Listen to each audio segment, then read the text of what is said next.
घोटिया का माँ उसे एक छोटे से डंडे से मार रही होती है क्योंकि वह अपने से 7 साल बड़ी लड़की से प्यार करता है और उससे शादी करने के लिए कहता है, जिसका नाम मुन्नी है। काफी समझाने के बाद घोटिया नहीं समझता है। वह कहता है, मैं 7 जन्म तक मुन्नी से प्यार करता रहूंगा। ये सुनकर उसका माँ गुस्से में उसका मुंडन करवा देते हैं और जनेऊ पहना देते हैं और उसके सामने मुन्नी की शादी किसी और से करवा देते हैं, जिस वजह से घोटिया को बहुत गुस्सा आता है। एक दिन वह अपनी बहन को लेकर चेतुक बारी जाता है, लेकिन उसकी बहन चेतुक बारी के नाम सुनकर वहाँ पर जाने के लिए मना करती है। पर घोटिया कहता है, डर मत, मैं तेरे साथ हूँ। ये कहकर वह उसे एक बड़ा सा पेड़ के पास लेकर जाता है और वहाँ पर मुन्नी को पाने के लिए काला जादू करने लगता है। तभी घोटिया अपनी बहन को वहीं पर बैठाकर जंगल के अंदर जाता है और जंगल से एक उस्तरा लाकर अपनी बहन को मारने के लिए कोशिश करता है ताकि वह उसका बलि दे सके। लेकिन तभी उसकी बहन खुद को बचाने के लिए घोटिया को धक्का दे देती है, जिससे उस पेड़ के नीचे रखा मूर्ति से उसका सिर टकरा जाता है। जब उसके घर वाले वहाँ पर आते हैं तो घोटिया के सर से काफी खून बहने की वजह से वह उनके सामने ही मुन्नी मुन्नी कहकर मर जाता है। इसके बाद उसका अंतिम संस्कार करके उसके शव की राख को उस पेड़ के नीचे दफना देते हैं और उस पेड़ के चारों तरफ मंत्र पढ़कर सफेद धागा बांध देते हैं। यह देखकर घोटिया की माँ पूछती है, ऐसा क्यों कर रहे हो? तभी एक आदमी कहता है, ऐसा नहीं करेंगे तो अनर्थ हो जाएगा, क्योंकि तेरा बेटा अपनी मुंडन के 10 दिन पूरे होने के पहले ही चल बसा। अगर वह जाग गया तो ब्रह्म राक्षस बनेगा। इसके बाद कहानी कुछ साल आगे जाता है। बिट्टू एक डरपोक लड़का था। वह हर छोटे छोटे चीजों से बहुत डर जाता था। वह अपने माँ के साथ अपने पार्लर में काम करता था। एक दिन जब बिट्टू अपने पार्लर जाने के लिए गाड़ी निकाल रहा था, तभी उसे चेतुक बारी का विजन आने लगता है, जिससे वह बहुत डर जाता है। अगले दिन रात को बिट्टू जब अपनी फ्रेंड बेला के साथ क्लब पर होता है, तभी बेला का फ्रेंड कुबा उसे मैरिज के लिए प्रपोज करता है और बेला भी उसे एक्सेप्ट कर लेती है। यह देखकर बिट्टू का दिल टूट जाता है क्योंकि वह बेला को मन ही मन प्यार करता था। तभी उसे फिर से चेतुक बारी की विजन आने लगता है, जिसमें कोई उसे उसके पास आने के लिए बुला रहा था। अगले दिन बिट्टू अपनी माँ और दादी माँ के साथ गाँव जाता है क्योंकि उसके बहन की शादी थी। बिट्टू जब अपनी बहन के साथ घूम रहा था तब उसे चेतुक बारी दिखता है। बिट्टू जब गाँव घूमने के बाद घर पर आता है तो देखता है कि उसकी माँ और काका के अंदर झगड़ा लगा है। उसके काका को चेतुक बारी की जमीन बेचना था, जिसे सुनकर बिट्टू की दादी माँ उन्हें मना करती है और कहती है वह जमीन श्रापित है, जिस वजह से गुस्से में बिट्टू के काका बिट्टू को अपने पिता के मरने के पीछे का वजह बता देते हैं और कहते हैं, तेरे बाप को बोला था चेतुक बारी मत जा, लेकिन पागल था तेरे बाप। सभी का मना करने के बाद भी अकेला ही चेतुक बारी के पेड़ जलाने के लिए निकल गया और पैर फिसलकर समुद्र में डूबकर मर गया। और तू भी उसके तरह पागल है। अपने पिता के बारे में सुनकर बिट्टू को बहुत गुस्सा आता है। वह अपने काका को ऐसे कहने के लिए मना करता है, लेकिन उसका काका गुस्से में उसका कॉलर पकड़ लेते हैं, जिस वजह से बिट्टू को बहुत बुरा लगता है और वह गुस्से में अकेला ही अपने गाड़ी लेकर वहाँ से निकल जाता है और चेतुक बारी के उसी श्रापित पेड़ के पास जाता है, जहाँ पर उसे एक अजीब सा राक्षस दिखता है। इधर जब काफी देर तक बिट्टू घर पर नहीं लौटता है तो सभी बहुत परेशान हो जाते हैं। तभी उन्हें पता चलता है कि बिट्टू अकेला ही चेतुक बारी गया है, जिसे सुनकर बिट्टू की दादी माँ बहुत घबरा जाती है और बिट्टू को बचाने के लिए अपने बक्से से एक चीज को लेकर चेतुक बारी जाती है। बिट्टू चेतुक बारी गया है जानने के बाद उसकी दादी माँ अकेला ही उसे बचाने के लिए चेतुक बारी निकल जाते हैं और उसी श्रापित पेड़ के पास जाते हैं, जहाँ पर वही राक्षस उन्हें देखकर हंसता है, जिसे देखकर डरते हुए बिट्टू की दादी माँ उससे बिट्टू के बारे में पूछते हैं। तभी वह राक्षस बिट्टू को उस पेड़ के अंदर से निकालता है, पर अभी भी वह राक्षस बिट्टू को उस पेड़ में कसकर बांध रखा था, जिससे उसे सांस लेने में दिक्कत हो रही थी। तभी बिट्टू की दादी माँ अपनी छड़ी निकालती है। उस छड़ी को देखकर वह राक्षस डर जाता है। बिट्टू की दादी माँ उस छड़ी को लेकर पेड़ के पास जाते हैं और उस पेड़ से बिट्टू को छुड़ाने लगते हैं। यह देखकर वह राक्षस खुद को ब्रह्म राक्षस कहकर दादी माँ के पास आता है, लेकिन बिट्टू के दादी माँ उसे कहते हैं, ब्रह्म राक्षस नहीं, एक विंडोज बच्चा है तू। यह कहकर बिट्टू के दादी माँ उस छड़ी से पेड़ पर मारते हैं, जिससे वह राक्षस डरकर पेड़ के ऊपर चला जाता है और बिट्टू के दादी माँ बिट्टू को पेड़ से निकालकर वहाँ से जल्दी जल्दी जाने लगते हैं। लेकिन तभी वह ब्रह्म राक्षस आकर बिट्टू के पीठ पर अपना हाथ रख देता है, जिससे उसको बहुत दर्द होने लगता है। यह देखकर उसकी दादी माँ अपनी छड़ी से ब्रह्म राक्षस के हाथ पर जोर से मारते हैं, जिससे वह ब्रह्म राक्षस बिट्टू को छोड़कर पेड़ पर चला जाता है। ब्रह्म राक्षस से बिट्टू को बचाकर उसकी दादी माँ उसे चेतुक बारी से ले आती है। रास्ते में जब बिट्टू उनसे पूछता है कि वह क्या था, तभी उसकी दादी माँ कहती है, वह मुंजा था, पहले वह मेरा भाई हुआ करता था। तू डर मत, वो यहाँ नहीं आ सकता, उसे उस पेड़ में बांध कर रखा है और उसके अस्थियां को उस पेड़ के नीचे गड़े हैं। मैं जब तक जिंदा हूँ तेरा कुछ भी नहीं होने दूंगा। यह सुनकर बिट्टू अपनी दादी माँ को गले लगा लेता है, पर तभी उसे अपनी पीठ पर बहुत दर्द होने लगता है और उस समय वह मुंजा वहाँ पर आकर उसकी दादी माँ को मार देता है और बिट्टू पर कूद जाता है। अगले सुबह जब बिट्टू का आंख खुलता है तो वह खुद को मेडिकल पर पता है। वह अपनी माँ से दादी माँ के बारे में पूछता है तो उसकी बहन कहती है, दादी माँ तुझे ढूंढने जाते समय उनके पैर फिसलने की वजह से वह समुद्र में डूब कर मर गए। बिट्टू ने सभी को मुंजा के बारे में कहा कि दादी माँ को मुंजा ने मारा है, लेकिन किसी को भी उस पर विश्वास नहीं हो रहा था।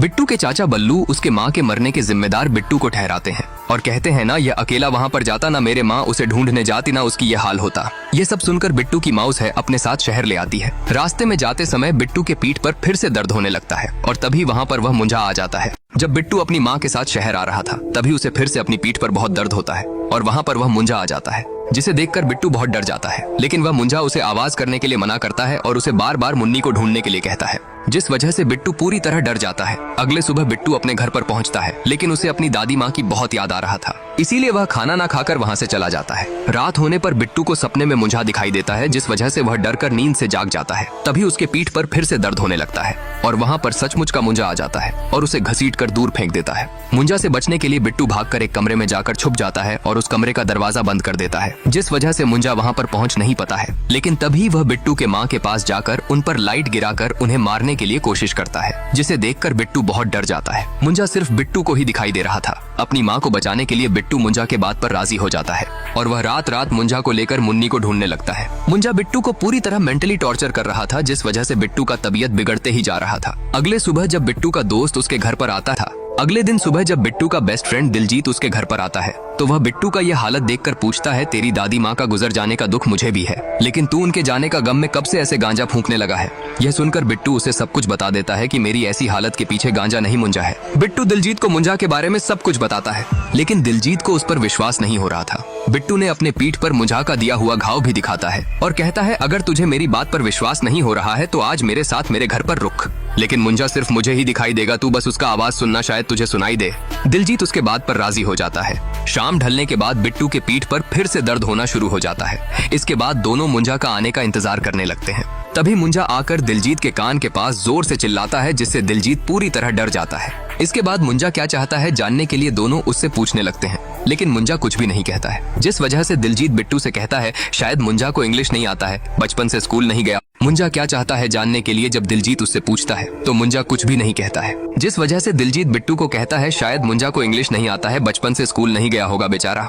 यह सुनकर मुंजा दिलजीत को जोर से एक थप्पड़ मारता है और मुन्नी चाहिए कहकर उनके सामने रखा हुआ टी शर्ट को बीच से फाड़ देता है, जिसे देखकर दोनों डरकर छुप जाते हैं। मुंजा उनको मुन्नी को ढूंढने के लिए कहता है, वरना वह बिट्टू की माँ को मार देने का धमकी देता है। बिट्टू को लगता है शायद मुन्नी उनका गाँव का होगा, इसीलिए अगले दिन सुबह वह अपने बहन को मुन्नी कानितकर नाम की लड़की के बारे में पूछता है, तो उसकी बहन कहता है, कानितकर बाड़ा अपने बगल में तो है, लेकिन उनके फैमिली तो बहुत साल पहले गांव छोड़कर चली गई है, और कहती है दादी माँ के बचपन की कुछ तस्वीर हैं, शायद उनमें मुन्नी मिल जाए। ये कहकर वह उन तस्वीर को ढूंढकर व्हाट्सएप करेगी कहकर फोन काट देती है। रात को बिट्टू की बहन सभी तस्वीर को भेज देती है, जिससे जब बिट्टू और दिलजीत देख रहे थे तभी वहाँ पर मुंजा आ जाता है। वह मुन्नी बिल्कुल बेला की तरह दिख रही थी, इसीलिए वह तुरंत मुन्नी के घर पर जाते हैं, लेकिन मुन्नी अब पूरी तरह बूढ़ी हो चुकी थी। जब बिट्टू अपनी दोस्त बेला से बात कर रहा था तभी मुंजा आकर बेला को घूरने लगता है, जिस वजह से बिट्टू बहाना करके तुरंत बेला के घर से चला आता है। घर आने के बाद बिट्टू और दिलजीत मुंजा से बात करने की कोशिश करते हैं कि अब तो तुम्हें मुन्नी मिल गया है, हमें छोड़ दो, लेकिन तभी मुंजा उनसे कहता है, अब मुझे मुन्नी नहीं बेला चाहिए, मैं उससे शादी करूंगा, तुम उसे चेटुक बारी की उसी पेड़ के पास लेकर आओ। जिसे सुनकर बिट्टू पूरी तरह चौंक जाता है, इसलिए वह दोनों एक पादरी के पास जाते हैं, जो बिट्टू के पीठ पर हुआ घाव को देखकर जान जाता है कि इसके पीछे मुंजा पड़ा हुआ है। वह बिट्टू और दिलजीत को एक किताब दिखाकर कहता है, अगर किसी ब्राह्मण लड़के के मुंडन की 10 दिन पहले ही मौत हो जाए तो वह ब्रह्म राक्षस बनता है, मतलब मुंजा बनता है। मुंजा सिर्फ अपने खून के रिश्तेदारों को दिखता है और उसका बस एक ही मकसद होता है, अपनी लाइफ की अतिरिक्त इच्छा को पूरी करना, खास करके मैरिज। इसीलिए उनके अस्थियों को किसी पेड़ के नीचे गाड़कर उस पेड़ में उसे बांध कर रखते हैं। यह सुनकर बिट्टू उस मुंजा से पीछा छुड़ाने के लिए पादरी से मदद मांगता है। पादरी कहता है, अगर तुम उसे मार दोगे तो उससे पीछा छुड़ा सकते हो। शादी करने के लिए उसे एक शरीर का जरूरत होता है, इसलिए उसे बकरी के अंदर जाना पड़ता है। मुंजा के फैमिली में से किसी के भी पादरी मुंजा को मारने का उपाय बताकर बिट्टू को कहता है, उसे शादी करने के लिए एक शरीर का जरूरत होता है, इसलिए उसे बकरी के अंदर जाना पड़ता है। मुंजा के फैमिली में से किसी के भी खून से अगर बकरी के सिर पर ऐसा निशान बना दो तो मुंजा तुरंत बकरी के अंदर चला जाता है और उसके बाद उस लड़की का बलि देकर वह उसे अपने साथ ले जाता है। लेकिन अगर तुम ये मुंजा वाला बकरी को शादी से पहले मार दोगे तो मुंजा खत्म हो जाएगा और यह शादी उसी पेड़ के नीचे होगा जहाँ पर मुंजा का अस्थियां गड़े होंगे। यह सुनकर बिट्टू और दिलजीत मुंजा से पीछा छुड़ाने के लिए बेला के पास गए और उसे झूठ मूठ का वीडियो शूटिंग करने के बहाने अपने साथ गाँव जाने के लिए मना लिए और उसके बाद बस में गाँव की तरफ निकल पड़े। बिट्टू दिलजीत और बेला के साथ साथ उनके साथ बिट्टू के माँ भी गई होती है। वह सभी गाँव में रुक्कू के घर पर रहते हैं, जिसके बाद वह बेला का झूठ मोड़ का वीडियो शूटिंग करने लगते हैं ताकि उसे उन पर कोई भी डाउट ना हो। उनका शूटिंग खत्म होने के बाद बिट्टू और बेला एक जगह पर बैठकर बातें कर रहे थे। तभी वहाँ पर बेला की बॉयफ्रेंड कुबा उसे मनाने आता है और बेला भी उसके बातों पर राजी हो जाती है और फिर से उसके साथ पैचअप कर लेती है, जिसे देखकर बिट्टू का दिल दोबारा टूट जाता है। कुछ समय के अंदर शाम ढल जाता है और शाम ढलने के बाद बिट्टू के पीठ पर दोबारा दर्द होने लगता है और तभी वहाँ पर मुंजा आ जाता है। जब मुंजा बेला और कुबा को एक दूसरे से बात करता हुआ देखता है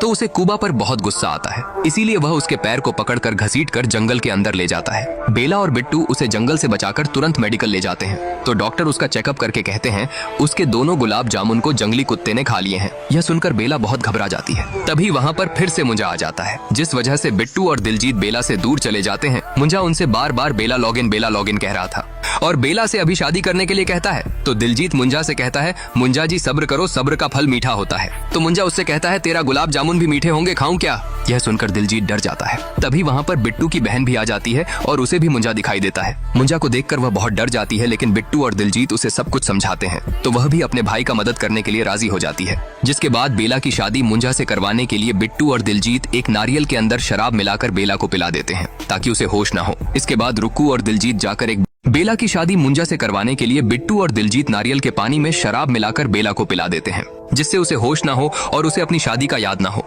इसके बाद रुक्कू और दिलजीत जाकर एक बकरी को चुरा कर लाते हैं। पादरी उन्हें मुंजा जो भी कहेगा उसे फॉलो करने के लिए कहता है ताकि मुंजा को उन पर शक ना हो और कहता है तुम शादी से पहले उस बकरी वाला मुंजा को मार देना जिससे मुंजा मर जाएगा। अगर गलती से भी वह निशान किसी और के ऊपर बन गया तो तुम्हारा गेम ओवर हो जाएगा। मुंजा उन्हें बेला को उस पेड़ के पास लेकर जाने के लिए कहता है और शादी करने की पूरी तैयारी करने के बाद बिट्टू को अपनी खून से बकरी के सिर पर वह निशान बनाने के लिए कहता है, जिस वजह से बिट्टू अपनी खून से बकरी के सिर पर वह निशान बनाता है। निशान बनने के बाद तुरंत उस बकरी के अंदर मुंजा का आत्मा चला जाता है, जिसे देखकर बिट्टू उस बकरी को मारने के लिए पकड़ लेता है और रुक्कू मंत्र पढ़ने लगता है। लेकिन तभी बेला नशे की हालत में बिट्टू को धक्का देकर उस बकरी को अपनी गोद में उठा लेती है, जिस वजह से बकरी के अंदर से मुंजा की आत्मा निकलकर बेला के अंदर घुस जाता है और बेला की आत्मा निकलकर उस बकरी के अंदर घुस जाता है। मुंजा बेला के अंदर घुसने के बाद बिट्टू रुक्कू और दिलजीत को मारने के लिए उनके पीछे पड़ जाता है। मुंजा बेला के अंदर घुसने के बाद बिट्टू रुक्कू और दिलजीत को मारने के लिए उनके पीछे पड़ जाता है, लेकिन वह उनके तरफ आते समय उसका पैर एक जड़ में टकराने की वजह से वह नीचे गिरकर बेहोश हो जाता है। जब पादरी यह सब सुनता है तो उन्हें तुरंत बकरी को लेकर उनके पास आने के लिए कहता है, वरना वह हमेशा के लिए बेला को अपने साथ ले जाएगा। यह सुनकर वह तीनों बेला वाला बकरी को लेकर पादरी के पास जाने लगते हैं, लेकिन रास्ते में रुक्कू का पिता आकर उनसे जबरदस्ती उस बकरी को ले जाते हैं, जिस वजह से बिट्टू अपनी माँ के पास जाकर अपनी काका के बारे में कहता है कि बालू काका जबरदस्ती उनसे उनका बकरी को छीन लिए हैं। जिसे सुनकर बिट्टू की माँ को रुक्कू के पिता के ऊपर बहुत गुस्सा आता है, इसीलिए वह एक चाकू लेकर उनके पास जाने लगते हैं। लेकिन तभी वहाँ पर मुंजा आ जाता है, जिसे देखकर सब डर कर छुप जाते हैं। बिट्टू की माँ बिट्टू से पूछती है कि बेला को क्या हो गई है। तभी बिट्टू अपनी माँ को सब कुछ बता देता है कि वह बेला नहीं मुंजा है और कहता है मेरे वजह से दादी माँ को मुंजा ने मार दिया और बेला की यह हालत हुई है। अगर मैं उस दिन अकेला वहाँ पर ना जाता तो आज यह हालत नहीं होता। यह कहकर वह रोने लगता है। तभी मुंजा छत को तोड़कर वहाँ पर आ जाता है और बिट्टू को मारने के लिए जैसे ही आगे बढ़ता है तो पादरी अपनी मंत्रों से उसके चारों तरफ घेरा बनाकर उसे बंदी कर देता है और रुक्कू को उस पर नजर रखने को कहकर रुक्कू की पिता के पास उस बकरी को लेने जाते हैं। लेकिन जब वह उनके पास पहुंचते हैं तभी उन्हें पता चलता है कि रुक्कू की पिता उस पूरी बकरी को अकेला ही खा गए हैं। इधर जब रुक्कू मुंजा पर नजर रख रही थी तभी उसके सामने बेला रोने लगती है। उसे देखकर रुक्कू को लगती है कि बेला के अंदर से मुंजा चला गया है, इसलिए वह उस घेरा के अंदर चली जाती है, जिस वजह से मुंजा वहाँ से आजाद हो जाता है और उसके बाद बिट्टू को मारने के लिए उसके पास जाता है। लेकिन तभी बिट्टू अपनी जान बचाने के लिए मुंजा के ऊपर जाल फेंक देता है। तभी पादरी बिट्टू से कहता है हम अभी भी बेला को बचा सकते हैं, अगर यह पूरा बकरी को खाया है तो बेला की आत्मा अभी भी उसके अंदर होगा। यह कहकर वह रुक्कू के पिता को पेड़ में बांधकर उसके सिर पर वह निशान बना देता है और तभी दिलजीत उस बकरी को ढूंढ कर ले आता है जिससे रुक्कू के पिता छुपा कर रखे थे। लेकिन उस समय बेला, रुक्कू के पिता और वह बकरी हवा में उड़ने लगते हैं और उनके आत्मा आपस में अदला बदली हो जाता है। बेला की आत्मा बेला के अंदर घुस जाता है, लेकिन मुंजा की आत्मा रुक्कू के पिता के अंदर घुस जाता है। बेला, रुक्कू के पिता और उस बकरी के सिर पर सेम निशान होने की वजह से वह तीनों अचानक हवा में उड़ने लगे और तभी उन तीनों का आत्मा अदला बदली हो गया। बेला के अंदर से मुंजा का आत्मा निकलकर रुक्कू के पिता के अंदर घुस गया और बेला पहले की तरह ठीक हो गई। बेला को ठीक देखकर बिट्टू बहुत खुश हो गया, लेकिन तभी मुंजा उठकर खड़ा हुआ। रुक्कू के पिता के अंदर मुंजा को देखकर सभी बहुत डर गए। रुक्कू के पिता के अंदर घुसने के बाद मुंजा पहले से ज्यादा ताकतवर हो चुका था, इसीलिए वह सभी को एक एक करके मारने लगा। यह देखकर बिट्टू बेला को बचाने के लिए बेला को लेकर वहाँ से भाग जाता है और पादरी मुंजा को रोकने के लिए कोशिश करता है, लेकिन मुंजा पादरी को एक ही बार में मारकर दूर फेंक देता है और उसके बाद बिट्टू के पास जाता है। मुंजा को देखकर बिट्टू और बेला बहुत डर जाते हैं। मुंजा बिट्टू के तरफ तेजी से भागकर उसके ऊपर कूद जाता है और उसे जख्मी कर देता है और उसके बाद बेला को घसीटकर उस पेड़ के तरफ लेने लगता है। यह देखकर बिट्टू पूरी तरह टूट जाता है और रोने लगता है। तभी उसके पास उसकी दादी माँ आती है और उसे कहती है, तुम्हें पता है बिट्टू, इन राक्षस में शक्तियाँ कहाँ से आती हैं? क्योंकि हम इनसे डरते हैं। इस डर को मिटा दो तो कैसी शक्तियाँ और कैसा राक्षस। बिट्टू की दादी माँ बिट्टू को कहती है, तुम्हें पता है बिट्टू, इन राक्षसों में शक्तियाँ कहाँ से आती हैं? क्योंकि हम उनसे डरते हैं। इस डर को ही अगर मिटा दे तो कैसी ताकत और कैसा राक्षस। जिस लड़की से तू प्यार करता है आज तू ही उसे बचा सकता है। पूरी जिंदगी तू सिर्फ एक हवा का झोंका बनकर रहा है, अब तूफान बन। यह कहकर उसकी दादी माँ वहाँ से चली जाती है और तभी समुद्र से उसकी दादी माँ की वह छड़ी बहकर किनारे पर आता है। इधर मुंजा बेला की बलि देने के लिए मंत्र पढ़ रहा था और मंत्र खत्म होने के बाद उसकी बलि देने ही वाला था, तभी वहाँ पर बिट्टू आ जाता है और वह उस छड़ी को भी अपने साथ लेकर आया होता है। उस छड़ी को देखकर मुंजा डर जाता है और बेला को छोड़ देता है। तभी बिट्टू उस छड़ी को लेकर मुंजा की तरफ भाग कर जाता है और उस छड़ी से मुंजा पर प्रहार करने लगता है। लेकिन मुंजा उस छड़ी से बचते हुए अपने पास रखा खंजर से बिट्टू की पैर को जख्मी कर देता है। यह देखकर बेला मुंजा को रोकने के लिए कोशिश करती है, लेकिन मुंजा उसे भी दूर फेंक देता है। तभी बिट्टू उस छड़ी से मुंजा के पीठ पर जोर से मारता है, जिसे मुंजा के पीठ पर निशान बन जाता है। यह देखकर बिट्टू जान जाता है कि इस छड़ी से ही मुंजा को जख्मी कर सकते हैं, इसीलिए वह दोबारा उसे मारने के लिए आगे बढ़ता है। लेकिन तभी जब बिट्टू मुंजा को दोबारा मारने के लिए आगे बढ़ता है तो मुंजा कूदकर पेड़ के ऊपर चला जाता है और छुपकर बिट्टू के ऊपर कूद जाता है और उसका गला दबाकर मारने लगता है। लेकिन तभी बेला बिट्टू को बचाने के लिए मुंजा के सिर पर एक पत्थर से मारती है, जिस वजह से मुंजा को बेला पर बहुत गुस्सा आता है, इसीलिए वह उसका गला पकड़ लेता है। तभी बिट्टू पीछे से मुंजा को उस छड़ी से मारने लगता है और उस पर अपनी सभी गुस्सा उतारने लगता है और कहता है, तू सबका जीना हराम करके रखा है, जब देखो लॉगिन लॉगिन कहता रहता है। कभी मुन्नी से पूछा, मुन्नी को क्या चाहिए? मेरी दादी माँ को तूने मार डाला, उसको तुझे नहीं मारना चाहिए था। तभी मुंजा बिट्टू के हाथ को पकड़कर तोड़ देता है और उसके गले को पकड़कर ऊपर उठा लेता है और कहता है, ब्रह्म राक्षस हूँ मैं। तो बिट्टू उसे कहता है, ब्रह्म राक्षस नहीं, एक विंडोज बच्चा है तू। यह कहकर वह अपनी खून से पेड़ में वह निशान बना देता है और पहले से ही मुंजा के पीठ पर वह निशान बना चुका था, इसीलिए मुंजा हवा में उड़ने लगता है और रुक्कू के पिता के अंदर से मुंजा का आत्मा निकलकर पेड़ के अंदर चला जाता है। रुक्कू के पिता के होश आने के बाद वह डर कर वहाँ से भाग जाते हैं। उसके बाद वह मुंजा पेड़ के अंदर से निकलता है और उस पेड़ के जड़ से बेला की पैर को पकड़कर अपनी तरफ घसीट कर लाने। मुंजा का आत्मा पेड़ के अंदर घुसने के बाद वह उस पेड़ के अंदर से निकलता है और वह पूरे पेड़ को ही शैतान बना देता है, जिस वजह से पेड़ की जड़ मुंजा की इशारों में काम करने लगते हैं। तभी मुंजा बिट्टू और बेला पर पेड़ की जड़ से हमला करता है। यह देखकर बिट्टू बेला को बचाते समय खुद नीचे गिरकर जख्मी हो जाता है और तभी मुंजा बेला की पैर को पकड़कर अपनी तरफ घसीट कर लेने लगता है और दूसरे तरफ बिट्टू को मारने के लिए उस पर हमला करता है। लेकिन बिट्टू उस हमले से बच जाता है, पर फिर भी मुंजा बिट्टू को पकड़ लेता है और उसे मारने के लिए अपनी तरफ खींचने लगता है। तभी बेला को एक जगह पर एक तेल का डिब्बा दिखाई देती है। जब मुंजा बिट्टू को मारने के लिए उसे अपने करीब लाता है, तभी बेला उसके ऊपर वह तेल को फेंक देती है और बिट्टू उस पर आग लगा देती है, जिसे मुंजा उस पेड़ के साथ जलने लगता है और वह मर जाता है। कुछ दिनों बाद बिट्टू आखिरकार बेला को प्रपोज कर देता है, लेकिन बेला उसे कहती है, मैं भी तुम्हें पसंद करती हूँ, लेकिन मुझे नहीं पता मैं क्या चाहती हूँ, बस मैं तुम्हें खोना नहीं चाहती कभी भी। यह सुनने के बाद बिट्टू उसे कहता है, मैं समझ सकता हूँ, मैं तुम्हारे सिर पर बैठा मुंजा नहीं बनना चाहता, तुम जाओ और अपनी लाइफ को एंजॉय करो। इसके बाद यह कहानी यहीं पर समाप्त।